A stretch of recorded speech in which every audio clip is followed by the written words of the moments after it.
Do you remember this? I can hear the smile in the old woman's voice. It's still covered in the blood of those children of yours. The last one was a lad who liked plants. When it stabbed him right through the chest and hung him on the fence to bleed out. He made quite a lot of noise.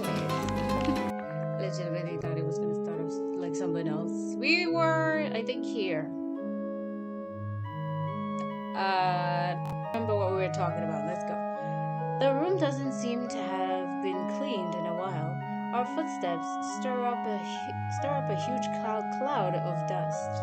Where are we? Indistinct shapes dangle from the plaster walls. I can just barely make out some plants withered beyond recognition, demonic gnoll masks, and faded tapestries. I almost said tapestries. The weathered wooden shelves are crammed with yellowing books. The cracked floorboards emanate the clammy smell of decay. The formerly vibrant painting is peeling. The exposed innards are furry. Why? Are furry and stained black by moisture and mold, and reek of damp. Okay. I thought I was gonna continue on elaborating there because it just cut off in the middle of nothing. The gap between the shelves is just wide enough for a single person as we pass through. My neck itches from the spider webs that cling to it. Ugh. That weird feeling of their weird silk. Ugh. It's so weird. It's so weird how we accept the silkworm silk, but anything with spider webs is like, ugh. So anything with spider silk, it's gross, and it's not even like silk. It's nasty. It's actually quite nasty. Cool and nasty. The further we go in, the dimmer it gets. The only gleam of light comes from the torches. Okay, I thought it said I was reading that wrong in my head. Comes from the tortoise shell fragments inlaid in the antique prints on the wall. Fascinating. It's not that the space lacks lamps or windows, but they're all blocked by the dense bookshelves that tower to the ceiling, so no shade of light can penetrate. No share or shade. It's somewhere behind me here. You gotta just believe me. Some of these words also just fade away if you remember. They just fade off into the nothingness right behind the menu options. So we are here. Ta-da! You gotta look at my big head and believe me. My cheap head. And the books perched. I skipped. Hi. I don't know who you are. Like very, very, very old and weird looking person. But something happened. And the books perched precariously upon those heights, surveying everyone beneath. Okay. Dear me, I never expected anyone to visit my little shop. Of course you wouldn't. With all that stuff you put in front of it, you would not. Are we in battle? Why do I have glasses?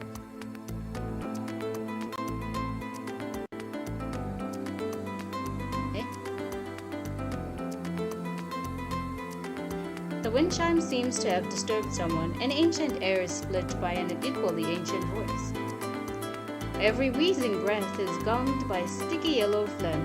It's like there's a tattered set of bellows built into the speaker's chest. That's so gross. What a description.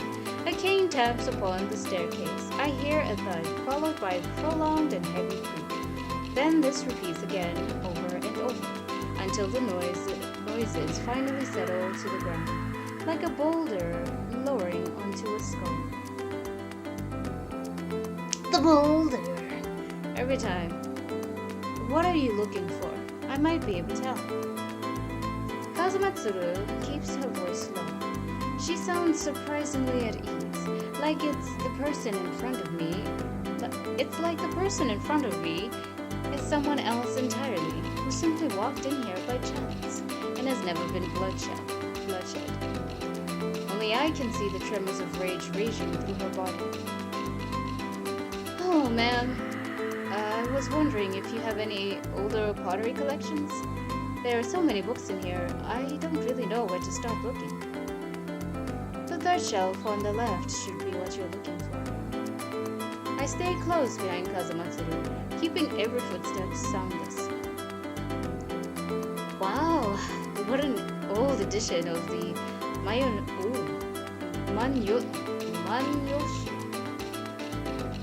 Really, I really struck gold here. I apologize to every Japanese person. I know I butchered that so bad. I apologize to the Japanese language. That was out of nowhere, okay? I was not ready to read that. Kazamatsuru picks out 2 books at random, her fingers drumming against them. She keeps walking onward. Why'd you decide to set up shop in Ginza, ma'am? I mean, land's pretty pricey here, isn't it? Oh, what is money after all? You can't take it with you. Hearing all that hustle and bustle does me good. It makes my old bones ache a bit less when I exercise. Ah, that's true. Speaking of which, there is a police station around here, right? So it's pretty safe too. The most trouble I've ever had is the occasional rat or bird. A pink glow washes over Kazamatsuru's face. She lifts her hand and makes a gesture I don't understand. Then she pauses and changes it as in a clear sideways motion. It's behind the word, I'm sorry. I wanna properly read because this looks so cool. Stepping softly, I conceal myself in the vast shadow of a nearby bookcase. By the way, I saw outside. You're planning to move soon? Why is that? It's just that Tokyo is getting a bit too cold for these old bones. But back to you, Missy. Have you decided what you're going to buy? Kazamatsuru's voice is sweet, but her eyes are more savage than I've ever seen them. Of course, here I come. With those words, she purses her lips as if she's blowing outward. Wind erupts throughout this cramped shop jammed with furniture, surging beneath the sealed doors and windows. Then, with a rapid volley of ear-splitting whistles, a tremorous force bursts outwards on both sides. The air becomes a maelstrom of fragile wood splinters. Ugh, I would not want to be in that. That sounds painful and dangerous. The bookshelves topple over. The wind sends the books tumbling, rips them apart, and blasts them up towards the high ceiling. I cover my ears against the piercing cracks and huddle on the ground, just as I've ever done before. I let my magic flow through me. 1, 2. Huh? She missed? Or was she blocked? So it's you. Still hidden behind a pile of books, I carefully squint through a gap in the bookshelf. Thud, creak, thud, creak, thud. After a few explosions, I hear a cane rapping against the floor. It slowly draws closer, so close that every groan of the floorboard seems to last an eternity. Ho ho ho! I see you've learned a thing or two in these few years. I can hear that laughter, ancient and rotten and cruel. Good. I'm glad to see you're so full of energy, but you're just a little late. Why now? Shouldn't you have done this when they were screaming in agony, their bones melting away? Was that? Oh wow, that is so cruel. I just realized what I just read. With that hunchback and handkerchief, I guess. Handkerchief. I'll just read it as that. With that hunchback and kerchief, the monster looks like any other old woman. She caresses the gleaming knob of a cane, smiling pleasantly. The bright pink and dark green lights lodged in the air in front of her slowly fade away. Did you simply feel sorry for a poor old woman? Is it really such a pity that you couldn't kill me? Kazamatsuru's face remains impassive. She says nothing. Something's protecting her. A few seconds, I managed to writhe free of my boiling morass of thoughts. The old woman opens her mouth once again, and Kazumatsuru's figure suddenly sways. No, that isn't her. The swaying shadow sends ripples through the air. Her sharp dagger stabs through an open book and darting swifter than the eye can see. She appears behind the old woman. She leaps high in the air. The dagger spins between her fingers, and a ray of clear white light flashes from it. The very tip of its blade is smeared with a blackness deep and dark enough to swallow all color. MIT's black. I'm sorry, MIT's black as black. It just sends me. I just thought of that. I had to. Ooh, Stuggle Inventor. Okay. Inventor black. Let's go. She soars into the darkness without a sound, without so much as a tremor of breath. The rustle of the rustle of a turning page. I'm busy trying to look over here, man. Stuff's happening. The translucent bubble suddenly bursts. The froth of green foam is split by the dagger's blade, exploding into a chain of green-white sparks. Blood gushes from the wound on Kazumatsuru's palm. As the foam dissolves in midair, she involuntarily staggers backwards. Oh, this is tough, man. I gotta watch this. I gotta listen to myself speak this again because I'm kind of not processing what's happening right now. And a sharp wooden stake pierces through the vestiges. Vestige. And a sharp wooden stake pierces through the vestige of white light, hurtling straight towards Kazumatsuru's face. The blade and the stake collide. An explosion rings through the air. The rotting floorboards shatter under Kazumatsuru's feet. She springs upward again, storms of bright color swirling around her feet. This is such a cool way of putting a fight too, without having to animate it. How cool. A soft breeze cuts through the dust and darkness, revealing a razor-sharp blade circling the old woman. Somewhere, I can still hear the pages turning. Before the old woman dodges, there's no better opening than now. Ignoring the fiery pain in my mouth, I insinuate as clearly as I can. I hope I read that right. Okay, I want to correct myself. Hold on. I saw a word. Did I read that right? There's always time to learn. Enunciate. Oh, enunciate. Sorry. Enunciate. Yes, it will be enunciate. Like enunciate. Enunciate. I read that wrong. I said enunciate. Enunciate. May she henceforth be unable to move. Kazumatsuru's momentum doesn't slow. The gale roars behind her until that blur of silver light kisses the old woman's neck. The sound of a blade sinking into wood. It looks like you haven't learned your lesson from that old story. The old woman's voice issues from the shadows of the bookshelf. My eyes go wide. Oh! You brought a new little rat.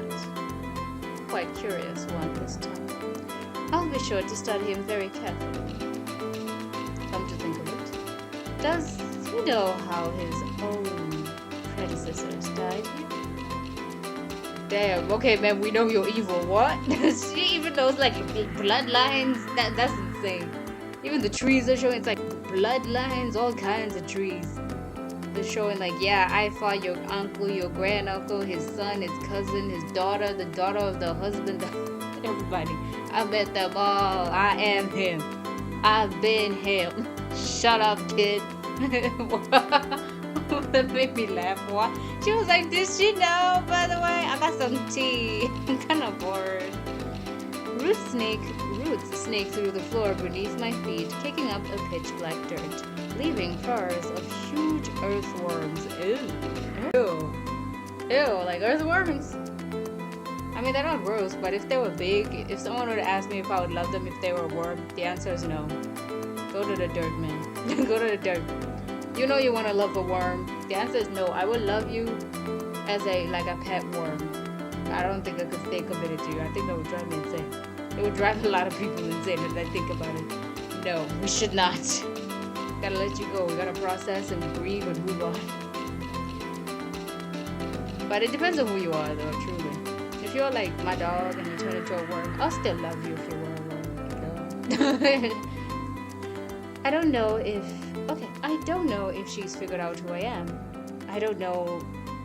I don't want to make any rash moves, but suddenly fleeing, not fleeting, but suddenly fleeing now might be even more dangerous. Yeah, you don't want to turn her back to something like that. Exclamation mark? Her root scrapes against my foot, its surface hard and jagged. I clamp my hand over my nose and mouth. I don't dare to make a single sound. I might not be getting enough air. My face floods with heat. Fortunately, that thing shows no signs of returning. I only notice now how fast my heart is pounding. Kazumatsuru's cold voice rings out from the other side of the room. She blends into the darkness. I can't even catch sight of her. All I can see is a motionless shadow. She is literally like it's instant transmissioning everywhere. Everywhere.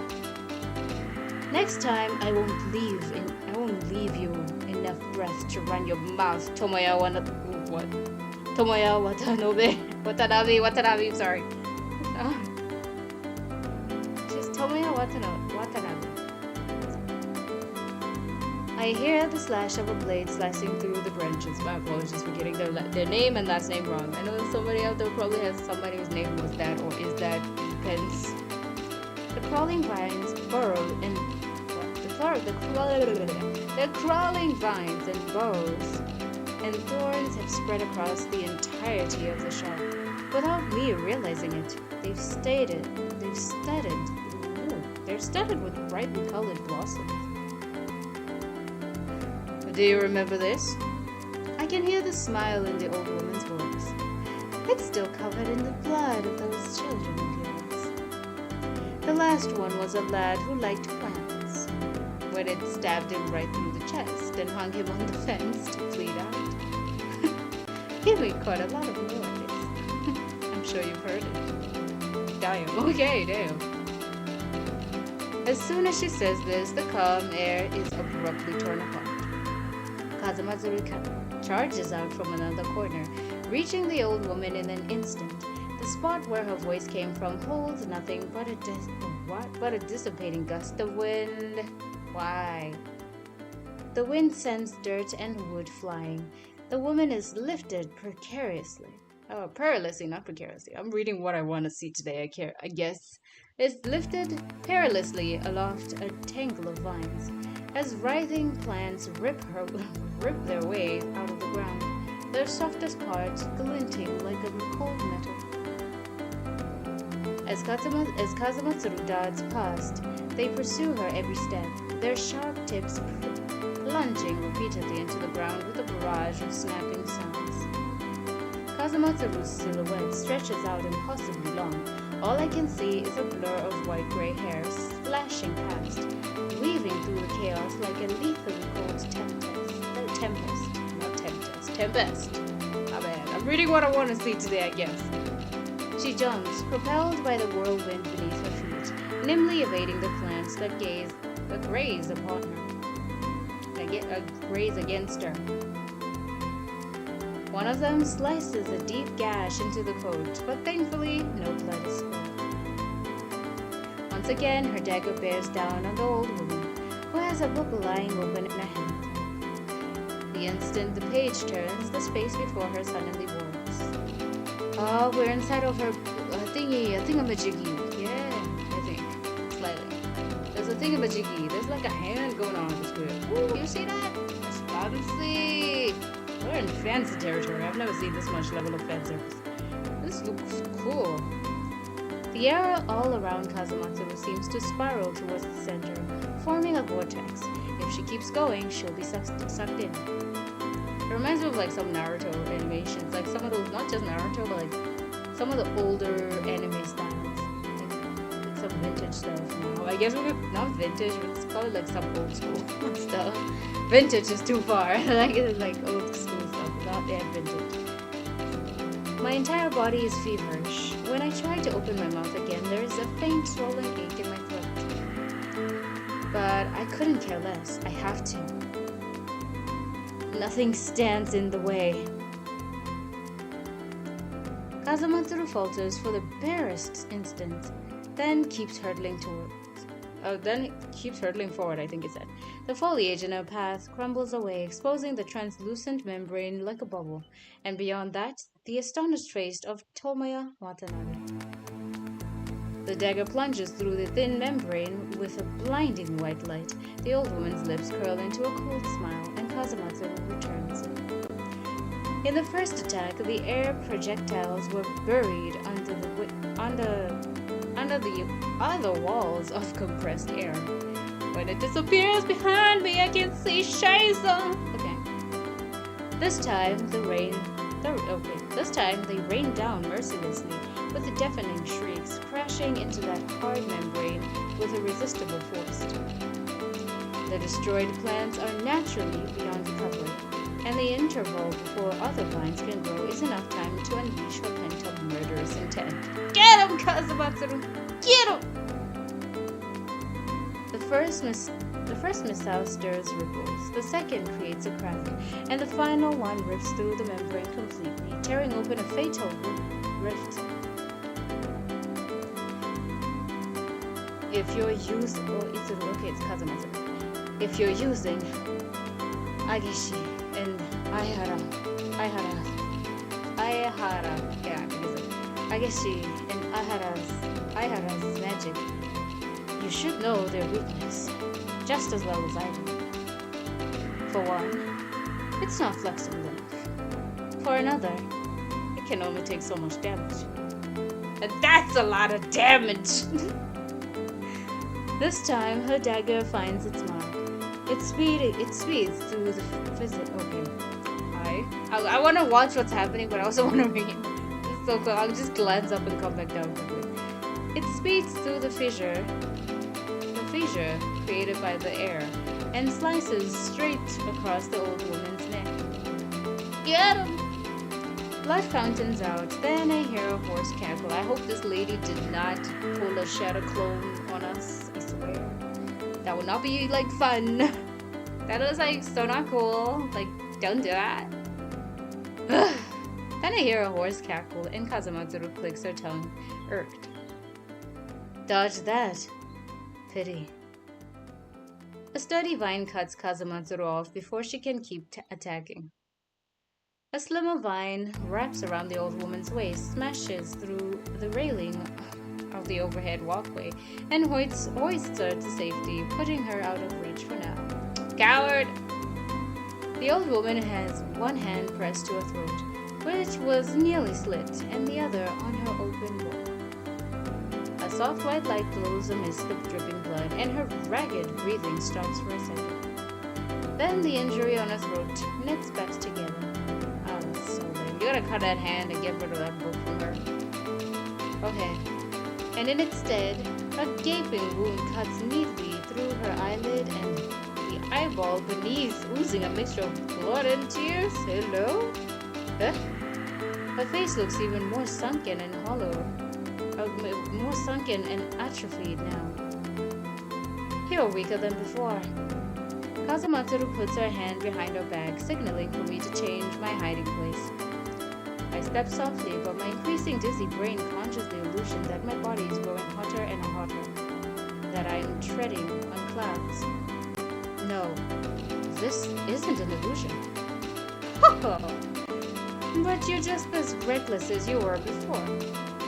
You did a little better this time, but still no real improvement. The itch in my throat is getting sharper. I can't take it any longer. I clap my hands over my mouth and cough as softly as I can. The coughs became more violent, spiraling out of control until I've gone from hacking up saliva to fresh blood. It sprays between my fingers, almost impossible to hold back. My head is on fire. My body is shaking, cold, jolting through every nerve like an electric shock. Electric shock. I feel like I'm being buried alive in both lava and snow. All I can do is feebly extremely wrap my arms around myself for warmth. Those bubbles! Amidst the blast of heat and cold, pain claws through my marrow, coiling around my bones, stripping away my control of my own muscles. I retch, but all that comes up is a reeking, blackened mass of blood. I think Kazumatsuru is sprinting towards me, but new plans spring to life, cutting her off. The dagger and the wind hack back as much as they can, but they always seem one step behind. She won't make it. Oh no, what's happening? Oh no, boy! Dude, you can't die yet. This is just a demo. What is happening? Roots are growing at my feet. They heave away the soil and slowly unfurl tender new shoots. The first thing to be ensnared in that wooden cage is my back. Plants wind tightly around me, digging into my skin and bones as I am no more than a garden trellis for flowers to climb upon. They squeeze so hard, they're trying to extract some delicious and nourishing juice to quench their thirsty roots. My vision is going black, my body might be screaming, but all I can do is vomit, endlessly and painfully, until my stomach and gullet burst from my mouth. As I said, you haven't improved. You didn't even look into what I've gained these past years before you came blundering in with a greenhorn. I spit out another mouthful of blood and try to invoke my magic like before. If I can just say that my body is fine. But the branches immediately clench even tighter around my chest, like they're reading my mind. I think I really do scream this time. Kazumatsuru's footsteps seem to have slowed as well. She coughs once. Then her breathing becomes ragged, just as mine did. Her lips are pressed tightly together, but the occasional cough bursts out, impossible to contain. You've been poisoned too. If you let him die, perhaps you can try to kill me again. Kazumatsuru's pallid face blooms with a sticky scarlet flush. She shoves her fist against her upper lip and spits out a gob of saliva laced with blood. But her feet never stop moving. She makes her way through the ring of plants and finally stops in front of me. She moves incredibly fast. It's a moment's work for her to sever the branches wrapped around me. She seizes my collar, and with all her remaining strength, she hurtles me towards the door. The wind bears my body along, its invisible knife slicing away the incoming vines. With a force that's almost gentle, it sets me down on my stumbling feet. Kazumatsuru stands before me, black blood streaming from her nose and mouth. Mission failed. You figure out how to open this door? Get away as far as you can. Then in a flash, she springs back to that dense jungle of plants and unknown beings. Really? Girl! I try again to summon my magic, but even breathing is a struggle. I can no longer tell if the pain I feel is from the poison in my bowels or the circulation of my own magic. As the searing agony threatens to rip my guts apart, I notice that the staircase is carved with strange patterns. Is shattering, and slowly, drop by drop, blood begins to seep from each stair. Girl, we are in an illusion. She's doing that thing!